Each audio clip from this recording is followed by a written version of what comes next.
क्या करूं? एक तरफ बाबा है और दूसरी तरफ मोहब्बत।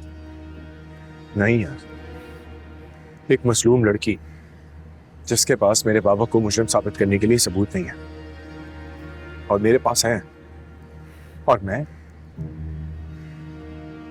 कैसे कमरा, कैसे अपने बाबा के खिलाफ जाके कोर्ट को सारे सबूत दे दूं? मैं जब ये सारे सबूत जमा कर रहा था, अंकल का माजी सुनकर मुझे बहुत हैरत हो रही थी। मुझे तो यकीन नहीं आ रहा बाबा।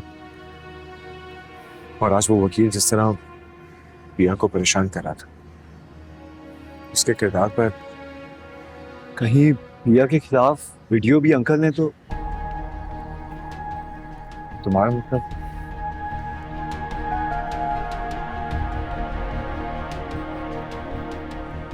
वाह वकील साहब वाह, कमाल कर दिया आपने आज तो। इसे कहते हैं कि चित भी हमारी और पट भी हमारी, दुश्मन को तबाह कर दिया आप। और सेठ, उस वक्त असलम कबाड़ी की हालत देखने वाली थी। मैंने आपसे पहले ही कहा था, ऐसे केसेस तो मेरे लिए एक चुटकी बजाना जैसे। अगली हेयरिंग में ये केस खारिज हो जाएगा और उसके बाद मैं इस कबाड़िए के ऊपर 50 करोड़ का केस फाइल करूंगा। 50 करोड़? अरे वो कंगाल असलम कहां से लेकर आएगा 50 करोड़ रुपए? दिवालिया निकल जाएगा उसका। सेठ अगर नहीं लाएगा तो फिर अपना घर गहरे जायदाद बेच के पूरा करेगा। वैसे सेठ, अपने तो बारे निहारे हो गए। असलम कबाड़ी की इज्जत भी गई और उसका गैरेज और घर भी हमें मिलने वाला है। मूसा अपने दुश्मन को ऐसी जगह लाके मारता है जहां पानी भी खुश्क हो चुका होता है।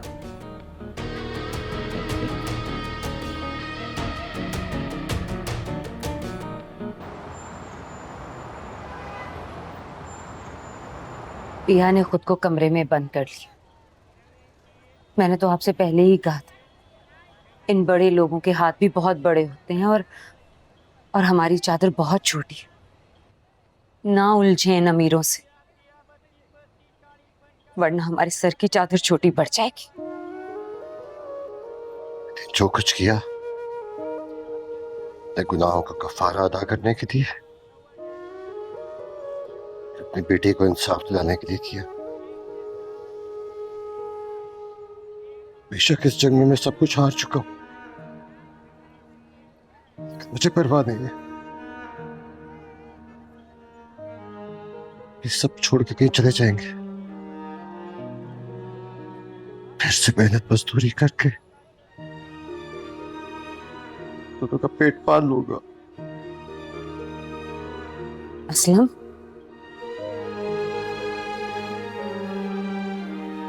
कहाँ जा रहे हैं असलम?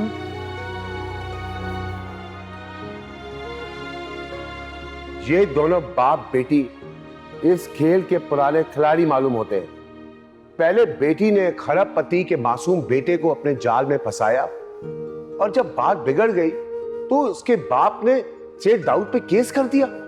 मामला सिर्फ चंद टकों का है माय लॉर्ड। पैसा और लालच इस झगड़े की वजह है।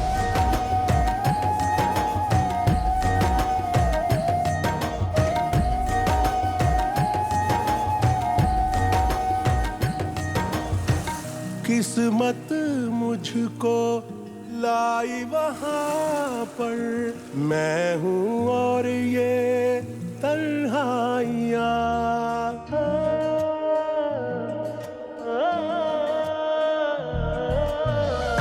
मैं भी खुद को ढूंढ ना पाऊं, ना ही वहां हो परछाइयां। रासनाए इश्क मोहब्बत हमको फकत पछताना है।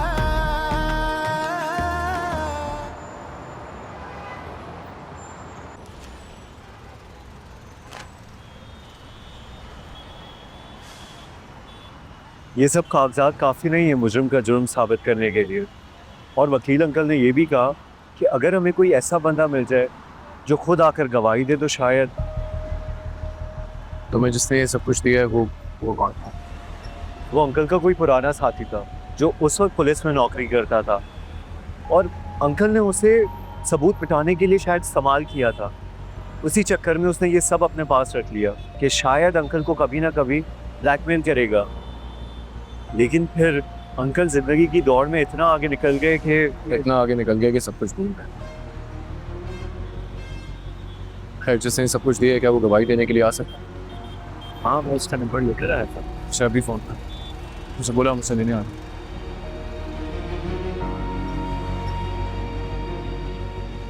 जी, बशीर अंकल से बात हो सकती है?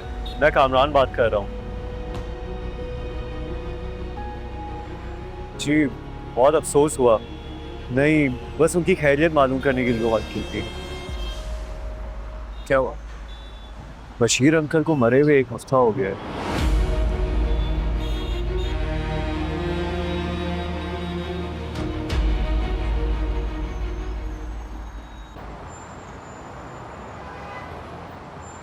शहरयार ने जो डिटेल्स भेजी हैं उससे कुछ नहीं होगा।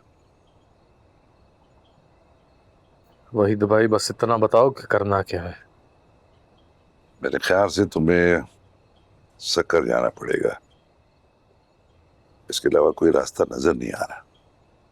लेकिन जब शहरयार साहब को कोई ठोस सबूत नहीं मिला तो सावर को कैसे मिलेगा? पिया बिल्कुल ठीक कह रही है। जब शहरियार साहब अक्सर होके सबूत इकट्ठे नहीं कर सकते। साथ जाऊंगा।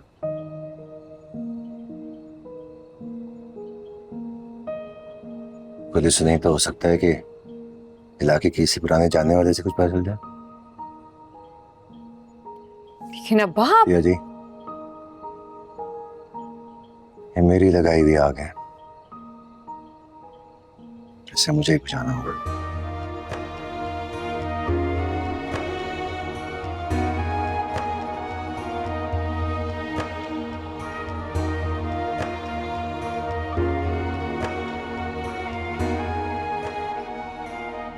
ये आलियार कितने दिन से मुझसे मिला नहीं है, होता क्या है आजकल ये? मैं उसको लेकर मैं बहुत परेशान हूँ। क्यों, क्या हुआ? आपने नोट नहीं किया, आजकल इतना बुझा बुझा चुपचाप सा रहने लगा है। उससे कहा था कि उसे लेके मुल्क से बाहर चली जाओ। तुम्हें पता तो था कि केस खुलने पे क्या क्या हो सकता है। पूरी कोशिश की थी मैंने दाऊद, बिल्कुल 20 साल पहले की तरह, कि मैं अपने बच्चे को आपकी जराइम पेशा दुनिया से दूर ले जाऊं, लेकिन ये लड़की पिया पिया पिया उसका नाम सुनता हूं तो दिमाग खराब हो जाता है मेरा। जी करता है कि जान से मार दूं उसे मैं।